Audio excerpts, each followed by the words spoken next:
Well, David said when I talked to him about commenting on his book, not to be afraid to be controversial. But unfortunately, I happen to agree with what he said in the book, so I can't do a very good job of that.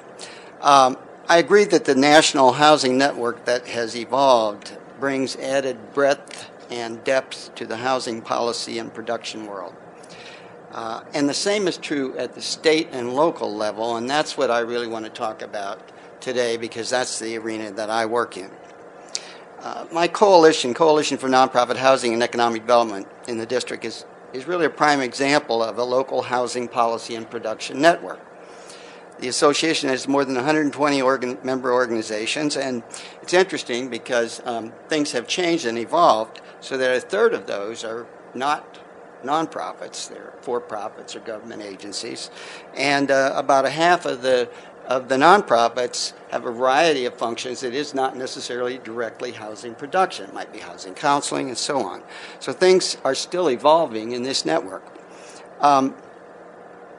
Just to give you an idea of the kind of things in a local network, and some of it's really already been mentioned by David and others, but nonprofit and for-profit housing developers engaged in providing what we like to call a continuum of housing. It includes transitional, supportive, special needs, rental housing, often with resident services, limited equity co-ops, housing land trusts, affordable condos, fee simple ownership. We have government agencies, housing departments, housing finance agency, housing authority, the community partnership that's part of the continuum of care, intermediaries, the national organizations like LISC and Enterprise, Self-Help, as well as local intermediaries, banks ranging from the smallest community banks to branches of the largest nationwide banks, nonprofit lenders, foundations, housing counseling organizations, a green building, training, and advocacy organization, consultants, attorneys, architects, construction companies, and so forth. In the network approach to producing housing, these parties soon realize that they are all interdependent. As the book mentions, this surely has resulted in improved quality because every member of the partnership has to do their part and be held accountable for the project to be successful. Now that's good and bad. When one or more of these parties fails to do what it should do, the project can be seriously slowed or even stopped.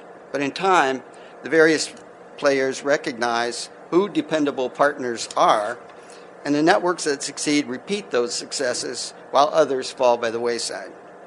In the district, as a result, in particular of nonprofits and mission-driven for-profits, the network has resulted in a product that not only is of better quality, but I think better suited to residents and to their neighborhoods than some of the housing production of the past.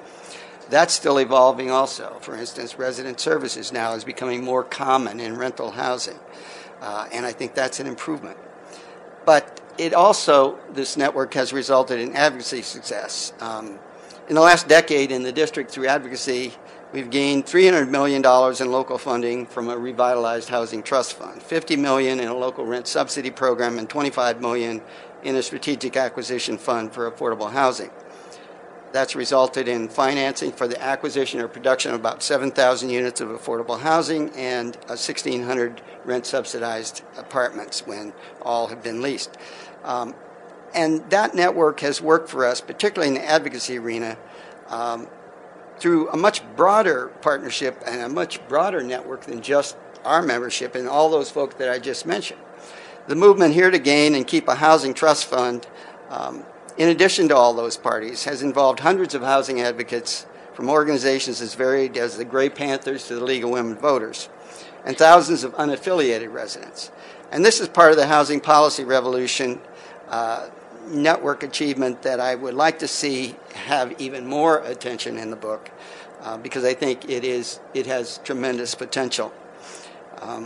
David does, however, recognize its potential in saying this, quote, "The next phase in building out the network is vertical integration. That is, connecting to low-income individuals and communities in one direction and to the world of investors in the other." I spent the last 10 years working with CDCs and nonprofits, as well as mission-driven for-profits to do affordable housing, because in my unbiased opinion, I believe these organizations make that connection to the community and the people we ultimately need to serve. better than many mega projects, even like some Hope Sixes, which often can be very top-down, government-driven, big developer enterprises, or even some tax credit projects that get built maybe purely as an investment. I would hope as HUD begins to look at choice neighborhoods, it doesn't place all of its eggs in the basket of mega urban renewal style projects and recognize the importance of preservation and active participation of residents in the housing production network.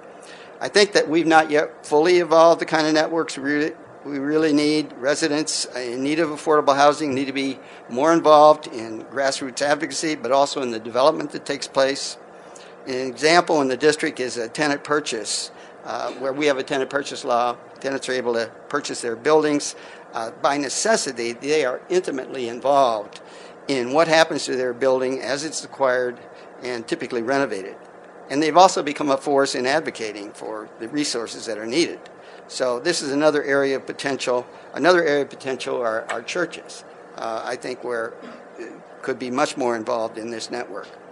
So in my view, publication of this book is very timely. As the new administration looks at implementing housing policy, I hope that this book will inform all of us in how we can best use the skills and resources of all the partners, from the federal government to tenants buying their building. Thanks.